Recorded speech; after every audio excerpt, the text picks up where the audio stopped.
Welcome to the Financial Freedom Secrets Show. This is your host, Jackson Milan, the Wealth Mentor, helping business owners create financial freedom faster by mastering the language of money. Want to see how well you're tracking towards financial freedom? Complete our 40-point financial performance scorecard at wealthhealthcheck.com.au. That's wealthhealthcheck.com.au. The average score for most business owners is 18 out of 40. So complete the scorecard now and see how well you're tracking towards financial freedom. G'day guys, this is Jackson Milan, the Wealth Mentor, and we're here for another episode of the Financial Freedom Secrets Show. I'm super excited about this episode because it's a dual purpose episode. I wanted to get Jordan and Joey from Game Plans so we can do a deep dive into property strategy. And it's not quite what you guys think. There's a lot of people talking about property strategy, but these guys are basically the godfathers of property strategy here in Australia and have essentially cornered the market in terms of helping more Australians than any other platform generate a real strategic property plan that gives them real peace of mind and certainty about creating financial freedom. And we're going to utilize this podcast as research for my upcoming book, which is all about helping 7- and 8-figure business owners create financial freedom through property. So Jordan, Joey, thanks for joining us. How you guys doing?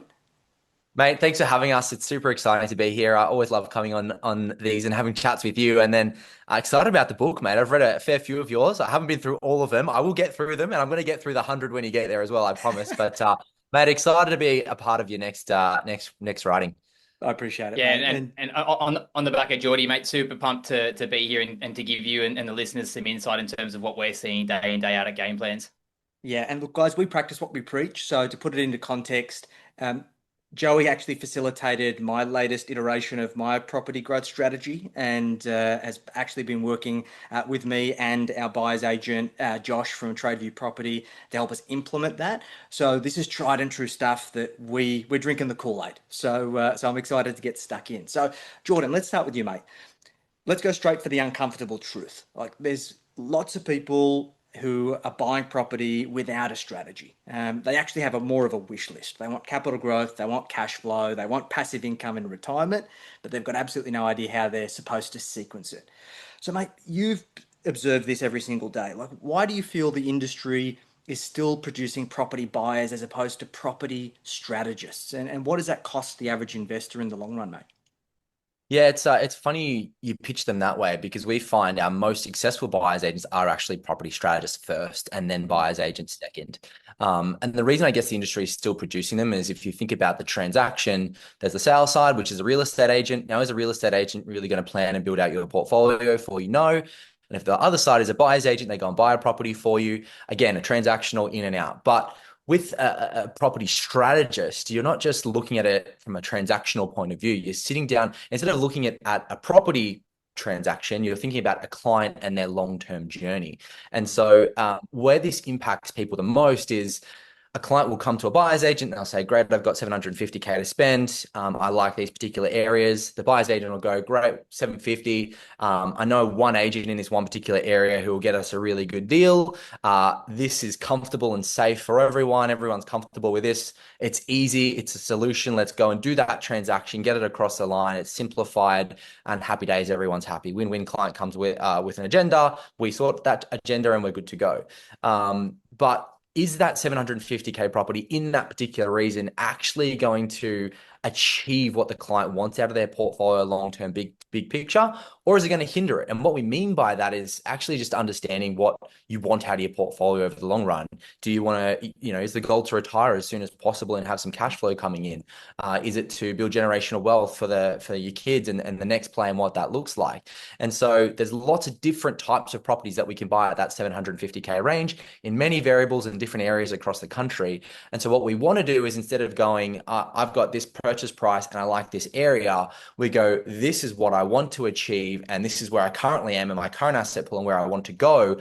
Where does this next purchase fit into that 10, 20, 30-year plan rather than right now it's easy. I know my mate John who buys in Newey. Let's go get a deal done. Yes, I get you. And it's interesting, right, that the market pressures have forced the participants to play this way. And as we know, that's not the way that long-term wealth should be built. So we've got to lay the foundations here, mate. So for those who don't know what game plans is, do you want to give us a crash course on like what have you created? What does it do? Who uses it? What problem does it solve? Yeah, so we work with about 550 businesses. Last time I checked, probably 560 now. We've seen 11,000 portfolios, like individual different portfolios. And the best way to explain what we do in kind of layman terms is we completely change the way that we've thought about building out a property. Instead of starting with where we are now, what our asset pool is now, what's our income, what's our borrowing capacity, what do we go buy, we actually start with the end in mind. So the first thing we ask you is those things that I was just saying before. What is your goal? What is your outcome? What is your time horizon? And we get that number, we go, okay, it's 150K in 17 years. Inflation adjust that, it's actually 230K.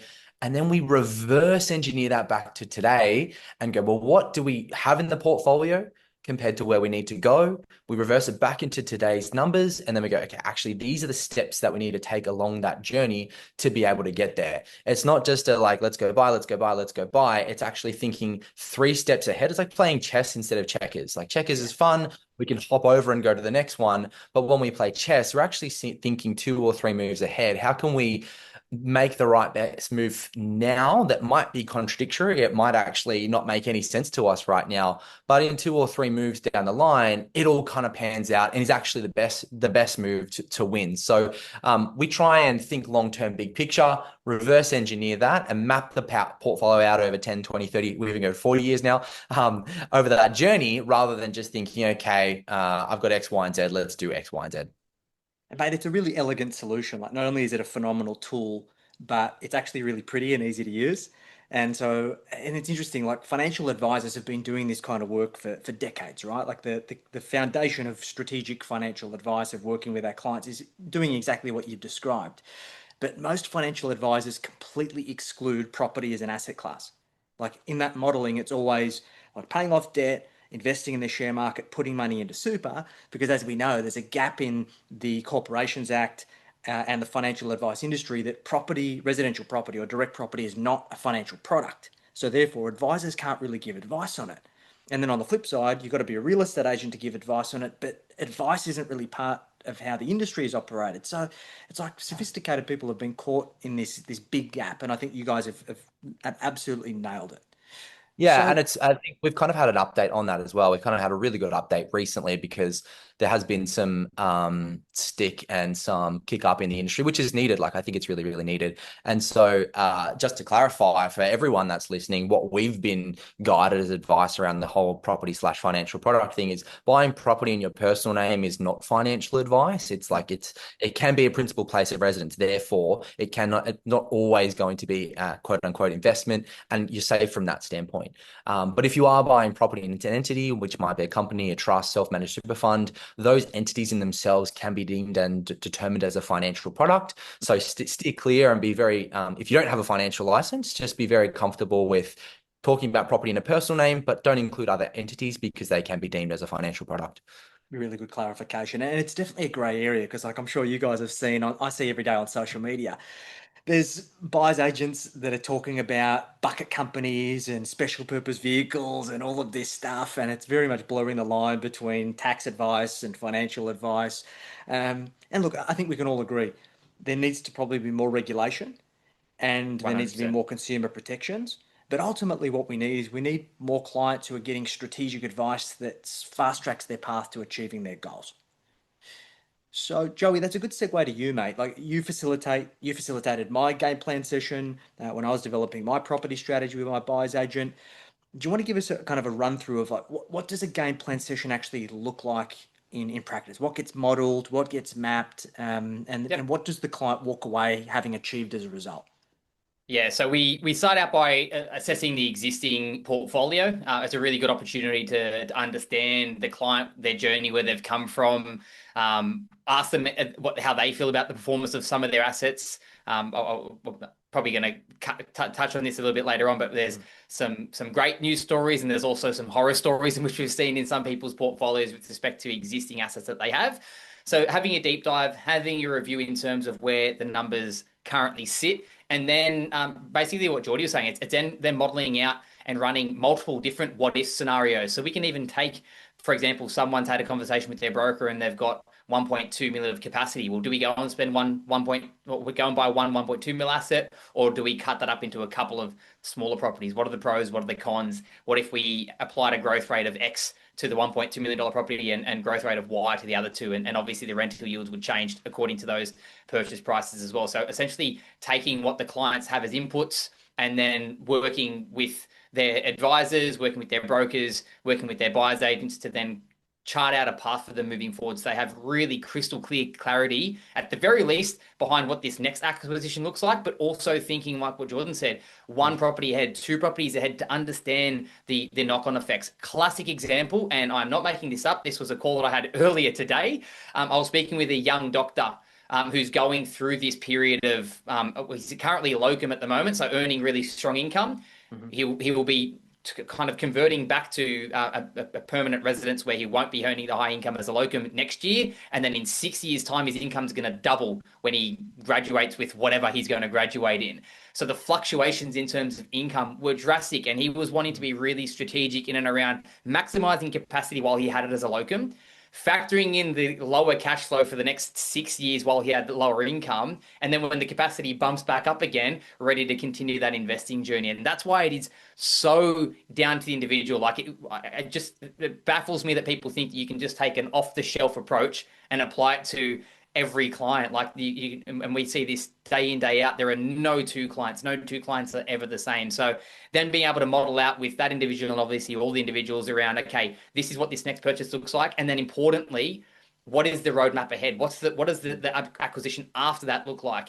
And then is there a consolidation period? Are we selling any assets down to then divest to reinvest, or is it a simple buy and hold? Understanding the client's risk appetite. Is there potential with any of the assets in the portfolio to add value? And how does that impact the story? Are we adding in an owner occupier? And how does that fundamentally change the numbers for the individual so that they can walk away with something tangible? Obviously clarity around this next acquisition, but also comfort in terms of understanding, okay, this is where I'm going to next. And also relief at the same time, going, okay, well, if my goal is X, I don't need to go and buy 48 properties. I can have 5 in my portfolio, which is a lot more attainable and a lot more realistic for them. Makes sense. And there was a big point that you had there, is obviously that clarity and confidence, which I suspect changes the decisions of the client, right? So can you guys maybe share a bit of clarity of like, what's the contrast between maybe buyers agents who weren't using game plans and were going straight to the deal versus now using game plans to develop the strategy and then going to the deal? Like, what happens to the speed of decisions, or maybe even the indecision of their clients in contrast? Yeah, 100%. So what we have seen essentially with the people who have implemented game plans is they now have this kind of new role within their business of a property strategist. And it's kind of like a client success manager. Like they kind of help you every step of the way through. And so people who weren't using, or if they weren't using game plans prior, they'd kind of, usual process. Lead would come through, they'd go through the sales process, they'd have an onboarding call, all the nice fluffy stuff, send them kind of like just get a high level understanding of what they're after, send them the research reports. Once research has been confirmed, we then go and source the property, do the negotiation, hand over, and then it's like, wipe my hands clean. Thank you very much, Mr. Lead. On to the next lead. It was a very transactional process.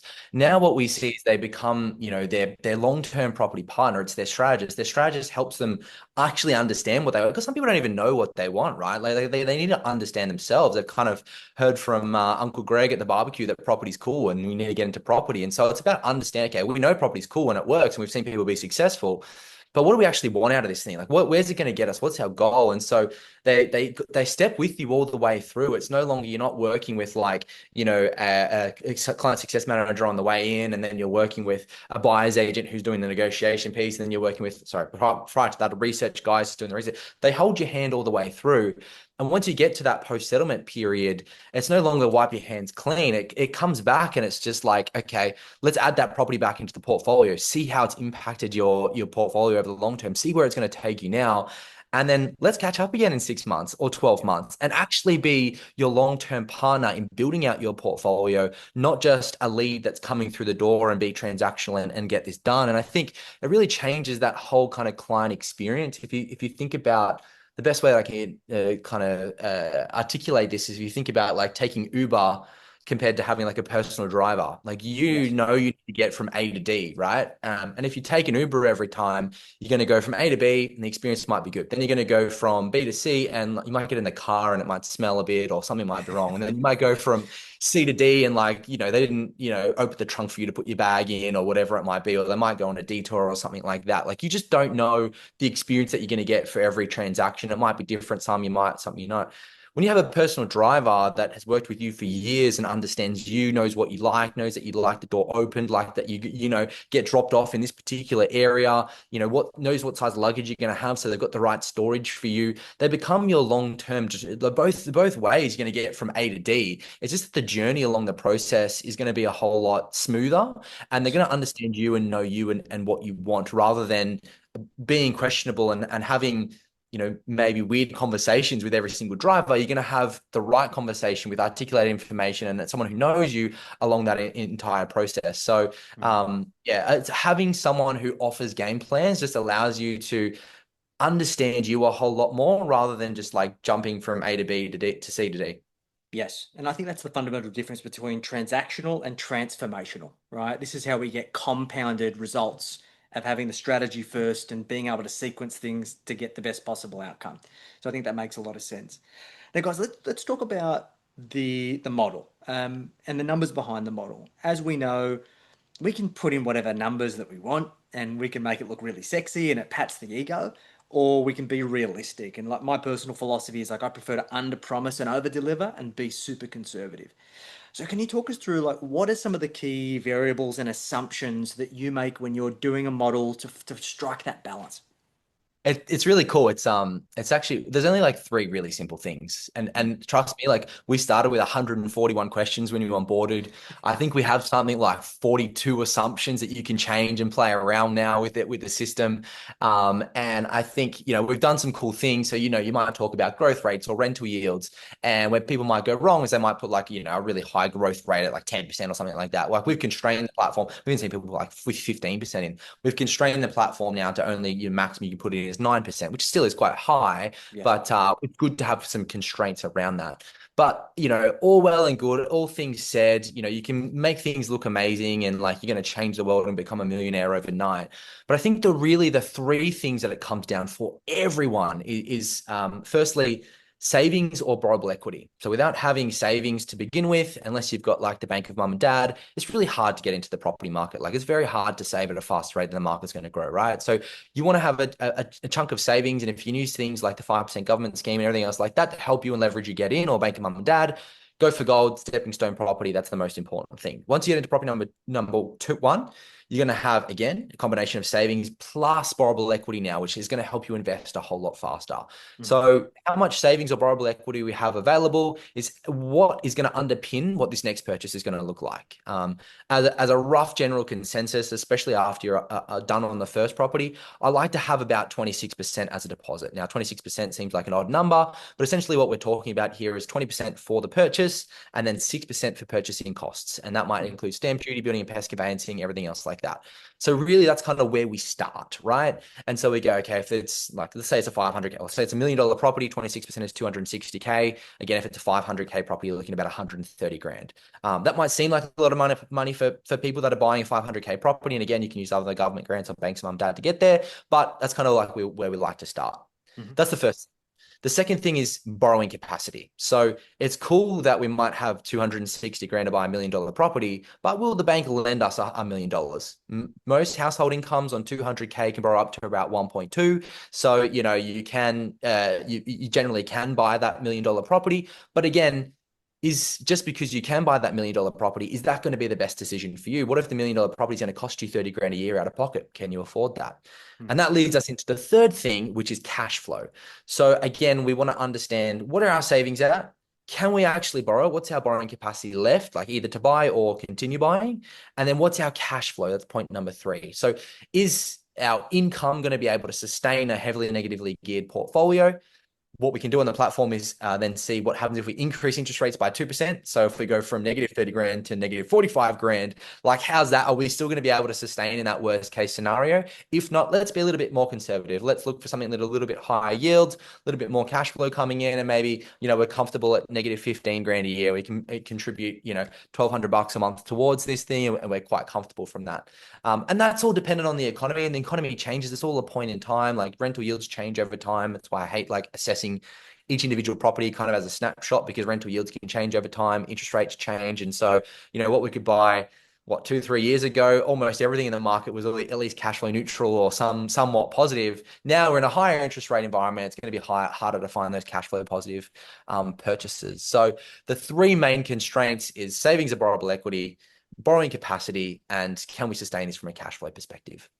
And then when we're looking at Jackson, when we're looking at the portfolio, right, I always like to look for what is going to be your most immediate blocker, because it's usually going to be one of those three things. For lots of investors, especially ones who already have one property in the portfolio, it's probably going to be borrowing cap that's going to stop them, because if they've got a property, if they bought the property over the last 5 years, throw a data up, or it's probably grown in value. So they've probably got equity. They've probably got that deposit for that subsequent property purchase. And it's usually going to be borrowing cap, but it may not be for some individuals. So we always like to look for what is going to be your most immediate blocker, and then potentially come up with a solve for that. So if it's, for example, cash flow, the negative cash flow position is just something that we can't tolerate, even though we could afford to go and buy another property. Well, what are the strategies? What could we lean upon? Well, we can go and have the conversation with our mortgage broker around changing from a P&I loan to an IO loan to help you from a cash flow perspective for a season. We can talk about sinking a higher cash deposit into the next property purchase to reduce your loan amount. Or like Geordie said, you can go out there and chase an asset that is delivering you a little bit more cash flow. So it's really pivotal. And we do this every single session. Identify what your most immediate blocker is that's actually going to prevent you from scaling. And I think this is the fundamental difference between this strategy for like the typical Australian who might be PAYG, household income of 200 grand, and a 7 or 8 figure business owner. Because obviously businesses who have that amount of operational leverage, they can pull more levers to influence those outcomes, right? Like a business that does 5 mil a year, that goes from a 10% profit to a 20% profit, well, they're going to save that deposit potentially in months, right? Yep. They can distribute more income, meaning that they can service more debt. And of course, that cash flow buffer allows them to hold a more significant negatively geared portfolio for longer. Because I think that in my experience, the biggest enemy to allowing property to compound is your ability to hold those properties at negative cash flow. And I'm sure we all saw through that last interest rate cycle, there was a lot of people in a world of pain who thought that interest rates were never going to go up, right? And they were over leveraged. So the extension to that, guys, is like, you not one time did you just say, oh, it's about the kind of the superficial things of the property. It's like getting the making sure the kitchen's right, or making sure that we're kind of picking the next growth spot, right? Like, am I right in saying that through looking at the portfolios that you have, the difference between the winners and the losers doesn't come down to that tactical stuff that I guess most lay people think is what moves the needle? 100%. That's all a point in time now. It's a snap. Like any data on a property is just like right now, even the renovation stuff. If you go and drop, if the kitchen's not great and you go and drop 10K on a renovation, if you were to get refinanced and someone's not even looking at the inside, they're just doing like a desktop valuation, how are you going to know that you spent 10 grand in value the property then immediately? So 10 years later, guess what? You might need to do the kitchen again. So yes, it's nice to have a new kitchen for tenants if it's terrible and, you want to maybe increase the rent a little bit, get a decent return that way for sure. But, these metrics and numbers are all just kind of a snapshot in time right now. They don't help you think that 10, 20, 30 years away. And in fact, I would even try and stick away from understanding, well, what's the next best like hotspot going to be? Because generally what we've seen, and again, we get to work with some of the biggest and best buyers agents in the country, which is great. And we get to see this data, is when a suburb or an area is starting to appear in research reports or on the tip of everyone's tongue in forums and everything else like that. Generally, it's already too late. Generally, the data is lagging and it's being assessed and people have seen it before. Generally, though, if it's starting to have all this little growth, little spurts, well, guess what? That's investors coming in and already buying in there. And so when we see like these next best, biggest hotspots, you kind of need to be 6 to 12 months early getting in before everyone else does. And then it starts to become this self-fulfilling prophecy, right? Because in a span of 6 or 12 months, you might have like 10, 15% growth, and everyone sees that and says, oh my God, it's going to continue at this rate. But when we see suburbs or areas grow at a disproportional growth rate compared to the average, and the Australian average is 6.8% over the last 30 years, all that's really happening in those markets is you're bringing growth forward. So instead of having, let's call it 7% growth for 3 years, you might have, 7, 7, 7, you're bringing 15 forward, then you might have a little growth spurt of, let's say it's 15 again the next year, but all you've done is really brought 3 or 4 years worth of growth forward, and you might have a period of 5 or longer years where there is no growth or stagnant growth, unless there's an underpinning drive or demand for that area where there's actually people with high incomes moving and living in that area. Then it makes sense. So look at like the demographics and the economics of those local areas. But if it's just investors going into an area that are investing outside of that area with higher incomes, for example, people living in Sydney investing in Darwin, but there's no underpinning reason for people investing in Darwin. It's just outside investors coming in. It's almost like a bit of a pump and dump scheme. So, yeah, I would always just be careful at looking at data, looking at individual property, looking at how that individual property is going to happen. Joey had a really good point before around, manufacturing equity. That's definitely a strategy if you're looking to add value, not just a kitchen, but maybe adding significant value and pulling out 50 to 100 grand to go again. That's definitely a strategy. Or adding a granny flat if you want to have some cash flow again, that's definitely a strategy. But when you're looking at like just a lick of paint and, yeah, dressing up, putting lipstick on a pig as they call it, it doesn't necessarily change the fundamentals of a property.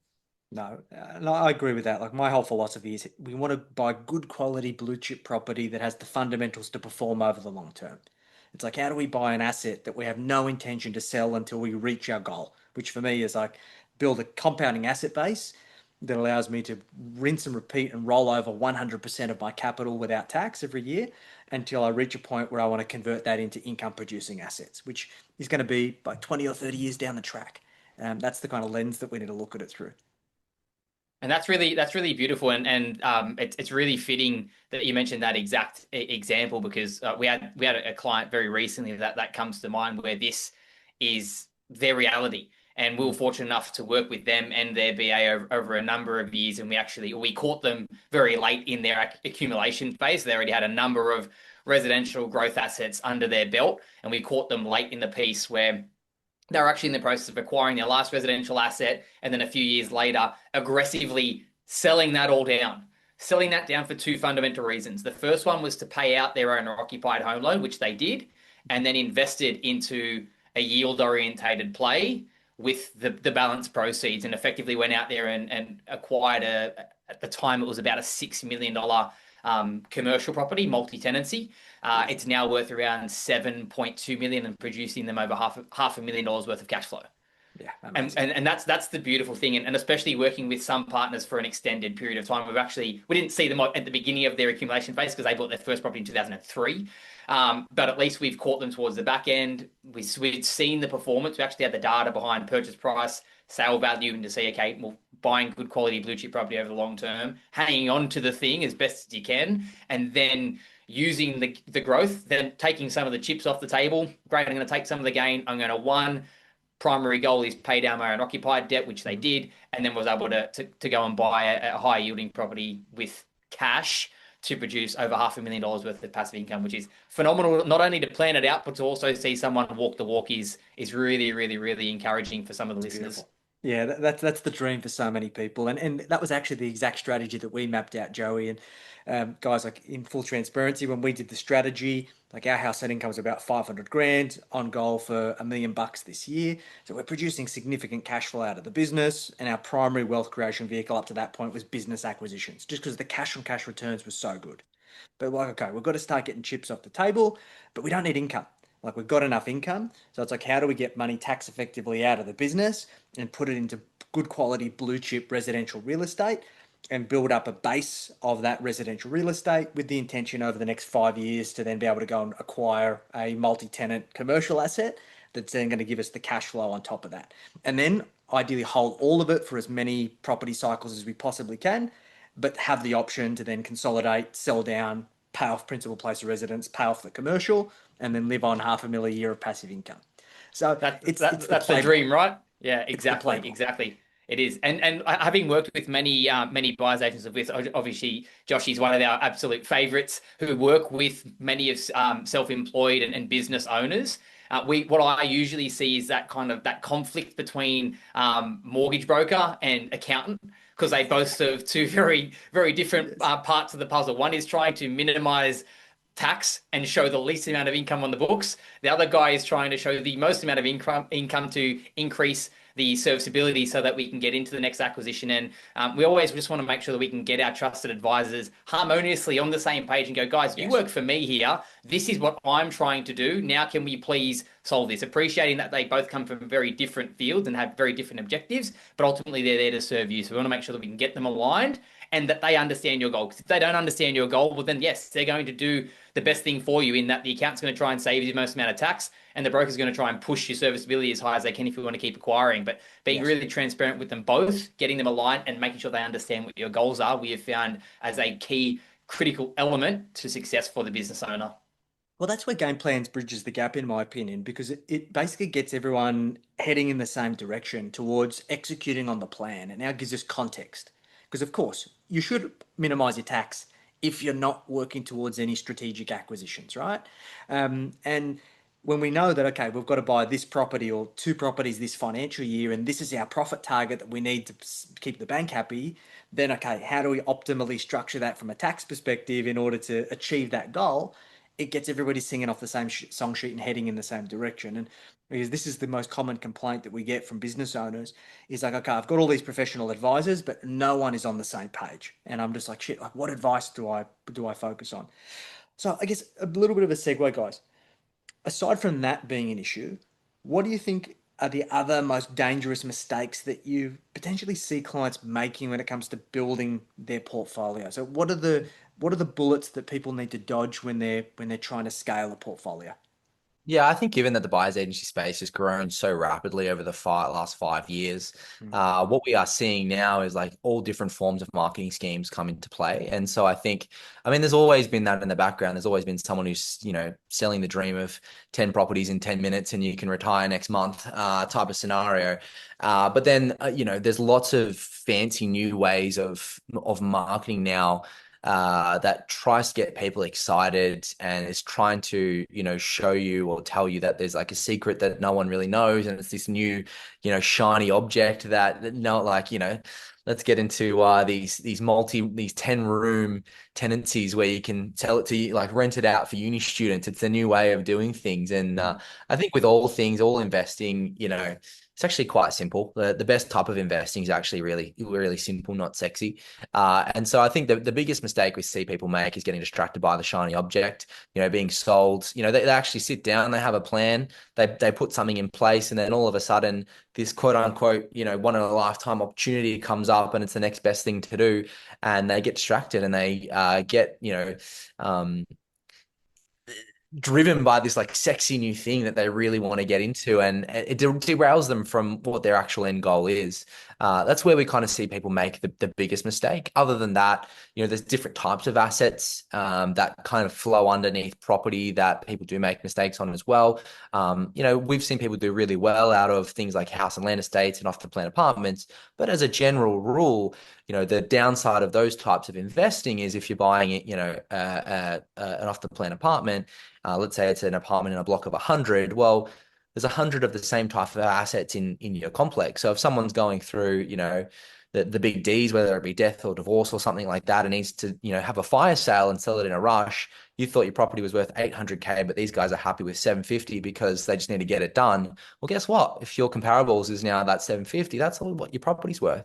Same thing with house and land estates. These builders and developers release land in stages, and so they might release 10 blocks at a time, and they sell you on this dream of getting into that one block, and you buy it at 500K, and then they sell so quickly they release stage 2, which is another 10 blocks, but now they're selling them at 550K, and you think, oh, I've just made 50 grand in 3 months, but it's not the market deeming those values getting higher. It's actually a developer going, oh, these sold quickly, let's increase the sale price on these assets. And then when you go to sell, the developers now sold 100 of these blocks, and they've all built the same cardboard boxes on each one of these things. So you step out your front door, you walk 10 minutes down the road, and it feels like you're standing outside the front of your own house again. Yeah, exactly. And so again, if your comparables is everything else that's the same around the corner, you can get derailed by those types of things.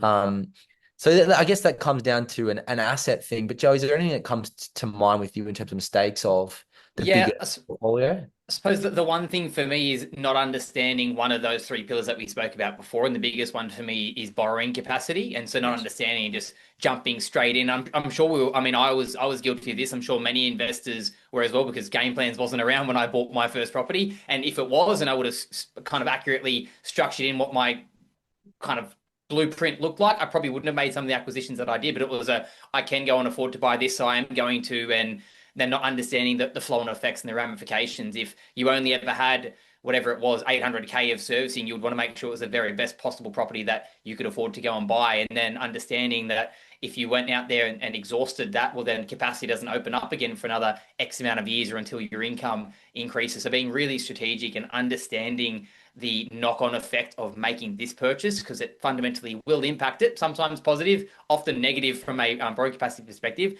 as you move from this purchase into the next one. Makes sense. And I'm sure you guys see this, and look, not that any of our audience wants to achieve this, but we've all heard these stories of these people who've built these 20, 50, 100 property portfolios. Is there any secret that they're doing differently, or is it really just coming back to those 3 fundamental rules that you went through? Like, is there any cheat code to getting to that level? Yeah, the cheat code is start a business and generate 10 million bucks a year in revenue, and pull out 2 million bucks in profit, and then go buy 100 of these things. But of the people that have 100 of these things, would I want to own 100 properties? Hell no. Like I've just with the small portfolio that I've got, the amount of issues, need to repaint, this pool pump's broken, the gate's broken, you got to fix this, you got to fix that. Like, it's a headache enough for me. I could not imagine having 100 of these things unless I had a full-time actual manager, not just a property manager, but someone who is like an extra layer to that. And that's a full-time role in itself. So when you're doing your portfolio cash flows, I'd forecast in another 80 grand a year just to have someone manage the portfolio for you. You know what I mean? And these are the things that people don't think about. And we see this with like someone like Steve McKnight, who was a big kind of mentor for me when I started getting into property investing. He used to have the book, 250 properties in 3.5 years or whatever it is, something around those numbers. His latest move, I think he did like 3 or 4 years ago, he sold everything and just bought 3 really strong commercial properties. And that's all you need. It produces more cash flow than his 250 property portfolio. He's only now really got 3 properties that he needs to address issues for and everything else like that. And on top of that, it's really the tenant who's paying for all the issues, the taps that are broken, and refurb and everything else like that. So it just makes it a whole lot easier. So I think secret sauce is have a business with a strong income that can get you there. There's no real way that you can get there on a typical page E income. And that's the honest, harsh truth. And that's the lie that I got sold as well. It's not sold, but like the thing that I thought I could do on a typical page E income. But you got to actually come down to the reality. 100 property sounds cool on paper, but is it something that I'd actually want to manage? Probably not. It sounds like a fucking nightmare to me, guys. I couldn't think of anything worse. And it comes back to your goals as well, right? Like, if you had a clear defined goal from the outset, you would find that after property number 6, you're probably already on track to hit your end outcome. So property number 96 is way more than you probably would have ever need. It's definitely going to be more debt than you probably want to take on. And it's going to be a lot more of a headache than you would ever have forecasted. Funnily enough, we actually pulled some data recently and we actually looked at our most successful investor on a circa $100,000 income. And their secret was, there is no real secret. They just stuck at it for a long period of time. They bought their first property in like 1997. They bought another one 5 years later, and they've been investing for like 2 or 3 decades now. That's their secret. Buy good quality property, hang on to it for the long term, and keep sticking at it. Even when they would have gone through recessions, GFCs, COVID, wars, this, that, and the other, they just kept investing within their means. I think they've got maybe 5 or 6 properties well on their way. They've, in fact, they've already hit their income goals. Their most recent purchase was about 4 years ago. But that's their success. Buy really good quality property and hang on. Keep on hanging on. Yeah, it's funny that people are looking for these cheat codes, and it's super basic. Like my mentor when I was getting into advice was a multi-billion dollar fund manager. And his advice that he gave me, he said, Jackson, play with your partner, not your portfolio. He's like, stop looking to get your rocks off managing your money. It's not where you should be getting your kicks from. And he's like, you just got to make good decisions and just forget about them for decades. And I think this is obviously the biggest impact that I see to people's portfolio, not just in property, but shares and business, is being reactive, of just jumping at shadows and trying to just get too smart with it. Interestingly, and this is not throwing no shade, our clients who actually have modest IQs that don't think they're too smart, they're just salt of the earth people that are just fierce implementers, are the most successful. And some of my highest IQ clients are the least successful. And it's because they're too smart for their own bloody good. They're just like, there must be a way to game the system here. And I'm like, guys, like it's boring. There's no secrets. Try and get too active. Try and get too There's pretty. Exactly. This It's is not how wealth is built. there's some horror stories in crypto, right? We hear about them all the time, but the most successful crypto investors are the ones who have lost their keys to their portfolio. They bought it 10 years ago and now they can't log in anymore. They can see it there and they can see what it's worth because they can't touch it like it. Yes. And that's the honest truth. Exactly right. So let's do a little bit of a shift here, guys. Look, I'd be very surprised if there's no buyers agents in Australia that don't know what game plans is. But I do suspect that some of those buyers agents are like, well, I am a buyer's agent. I'm boots on the ground. I select the assets. I don't know how to become a property strategist. I've never done it before. So what's the path of least resistance for them to start adopting game plans into their business? Do they need to become a full-fledged property strategist to do this? Not at all. For a long time, we kind of, had the train the trainer type of scenario where we'd have businesses come on board, we'd teach them how to use the platform, we'd help them map it out and get a good understanding and everything else like that. But, I've been very fortunate that Joey's been working with me for the last 5 years, pretty much since we started the business. And he's been an absolute weapon. And Joey used to work for a bank and he was on a very high income. So I was very nervous to bring him on board. But over the last 6 to 12 months, Joey's come on board full time. And the real purpose of that is head of strategy. And he actually delivers these strategies for some of the biggest buyers agents in the country. And that's probably our biggest service offering or differentiator than everyone else that's out there. We're not just a tool anymore. We are the facilitators. We help you deliver these strategy sessions for your clients. So even if you're starting out and you're just working with your first client and you're trying to understand what that delivery piece is going to look like, we actually recommend that you run at least your first 5 sessions with us and the team and sit on the sessions, understand how they get delivered, understand how we execute, understand how we map them. And for the most part, people just continue using us because we deliver such a good service. Yeah. You're spot on, Jackson. Buyers agents are buyers agents. They do the negotiation, they do the due diligence, they look at the individual property. Most people don't want to be strategists or aren't comfortable being strategists. And so most of the partners that we onboard now will just stick to us with doing the delivery of the sessions. And that's, again, works better for us in our favor and what we prefer than maybe someone who might not be as technical, trying to understand a very technical tool and, maybe pressing the wrong button and, something going off in a session. And then they feel uncomfortable, like, oh, I don't know what I've pressed or how do I undo this, and feel like they're not the expert anymore. So having, someone deliver that session with you who knows and lives and breathes the tool every single day, knows it like the palm of their hand, and actually improves the product. Like Joey has been so good over the last 6 months. We've been brainstorming a whole bunch of ideas and ways to update things. So he's actually in on the product side of things as well, heavily now, is just completely different to, doing it either on your own in an Excel spreadsheet or trying to understand a tool that we've spent 6 years building. And I tell you, Jackson, there's so many times that I've gone there's literally nothing I could add to game plans. It is done. Like there's nothing I could add to this thing, but It blows my mind, not only from a technological point of view with AI and everything else like that that we try and improve, but even just the modeling piece, like the things that we update from the modeling piece on a monthly basis is crazy. Makes so much And you're right. sense. We need to keep our finger on the pulse as well, right? Because everything's ever changing. Like we've got all of these forecasted changes with the budget announcement with CGT and negative gearing, and these are things that we're obviously going to need to look at and implement in on the platform straight away. But Jordan hit the nail on the head, right? We actually leave the BAs to do what their core product is, and actually go and acquire really good quality property at the best possible price for their client that meets their brief, and we'll look after everything else so that they can obviously have the confidence and knowledge that someone that knows the tool inside out can deliver a really good session for the client that gives them something tangible to walk away with, but ultimately just leaving them to kind of nail their core product, which is, like I said, they acquire the best possible property for their clients. Makes sense. And look, you guys are in it every day. You see people from all different walks of life modeling different goals, dreams, and aspirations. Like, there's a big difference between having a plan and having the right plan.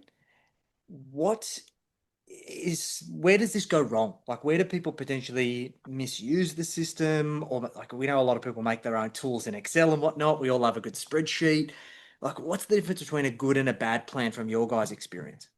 Yeah, I think one thing with the marketing and agencies that I was talking about before is there's a lot of like copy paste. Like Yes. here's a PDF document of 5 properties over 7 years, and assuming that it's applicable to everyone, that's definitely a bad plan because it doesn't take your personal goals or circumstances into consideration.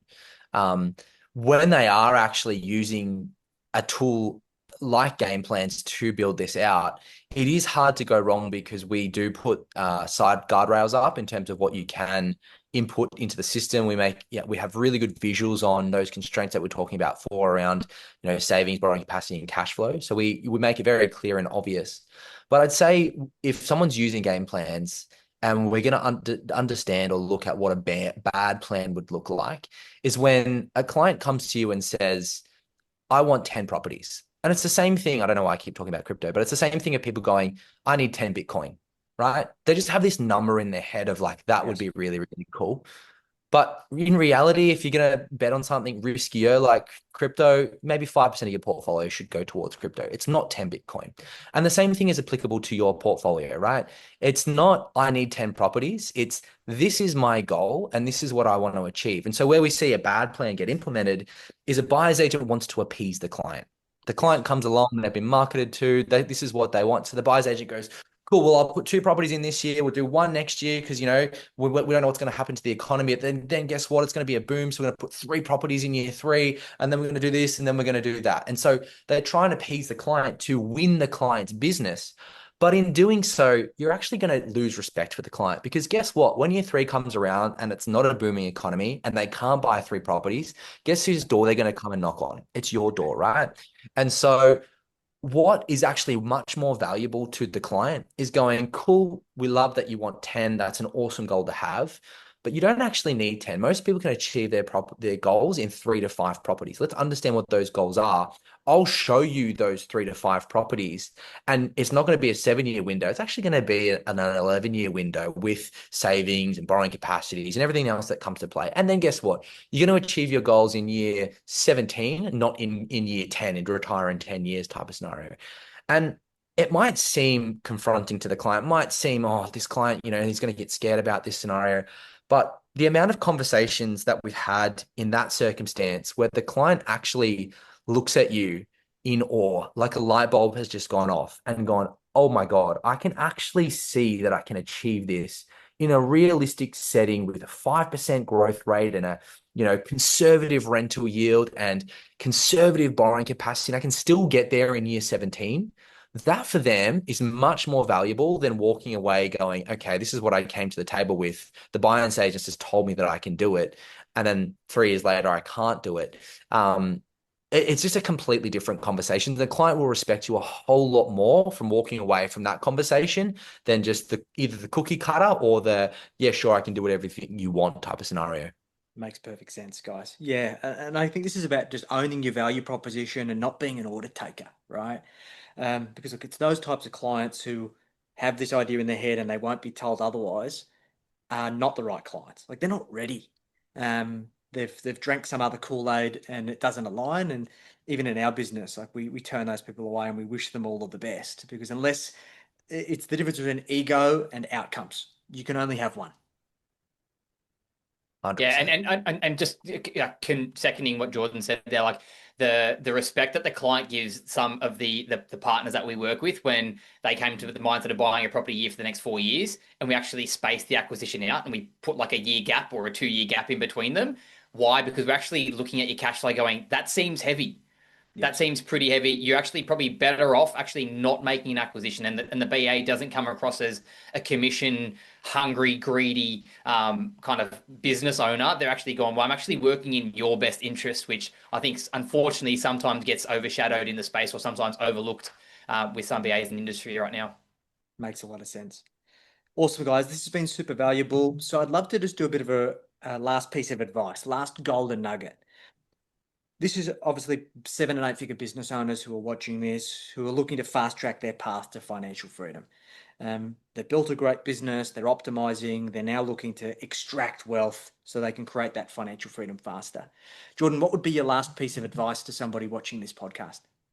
I'd say you're actually in the best position that you can be, because for me, property started off as this way to exit the rat race. It's a way to get out of, the 9 to 5 and to invest and build the portfolio. But now, as I reflect and look back on my journey, property is actually a store of wealth. So you were in a very fortunate position where you've started the business first, you've got the high profits coming in, you've done well, you're successful. And I see a lot of business owners that, have that lifestyle creep. They're going on the 100K European holidays, they're buying extravagant boats and doing all the things, and actually leak a lot of that profits that are coming out. But if you have the ability now to invest and use property as that store of wealth for you, no matter what happens to your business, I mean, I think everyone at the moment is kind of going through these highs and lows of what's going to happen with AI. Is, employment going to be at 20%? Maybe I should de-risk my whole sell everything. I saw an article the other day, sell my whole portfolio and then rebuy in 2 years when everything's 50%. Like, well, and it might happen. We all don't know. Like, we really don't know what the future is going to hold. And that's true in business. And so if you're in a valuable position right now where you do have high profits and you're working with someone like Jackson with those profits, use those profits wisely. Go and invest in something, store your wealth. So when that rainy day does come, which it will, it always does, you've got something to prove and back yourself to go through a period of that season and then maybe start a new business, or, maybe you do have to sell it in 5 years and the property's grown, but you can put those profits back into your business and keep the business going rather than be stuck in a sticky situation. Great advice. Awesome. How about you, Joey? Yeah, one thing for me, and I'm going to steal this from Josh from TradeView, and when we speak to business owners all the time, it's like you've worked so hard on creating this wealth engine in your business, but it's now time to think about creating that second source of income, that second wealth engine, so you can eventually turn this one off, because we don't want to be working on the business until the day we die. We obviously want to then enjoy some of the fruits of the hard work that we've constructed. So take some of the hard work that we're doing here, start to create this second wealth engine through property, such that we can eventually try and replace some of the income so that you can slowly turn this one down and then start to live off, some of the income that you've generated through property. Love it. Fantastic. And look, my final note here, guys, is obviously you're watching this podcast or you're reading the book because you're trying to equip yourself with knowledge, which is amazing. You need to have that knowledge so you can hold your professionals accountable and hold them to a standard so they can help you achieve your goals. But you can't abdicate responsibility, and you can also find yourself in analysis paralysis. So a good idea in theory remains exactly that, just a good idea until you put it into practice. Surround yourself with your board of advisors. You need a property strategist, you need a financial advisor, you need a tax advisor, you need a good mortgage broker, you need a good lawyer, and have these board of advisors driving you forwards and helping you accelerate your path, because you can't do it all yourself. So boys, I appreciate you making the time. This has been awesome, and we'll include all the links in the comments. Appreciate the time again, and we'll catch up again soon. Thanks, Jackson. Thanks, mate. Take care, guys.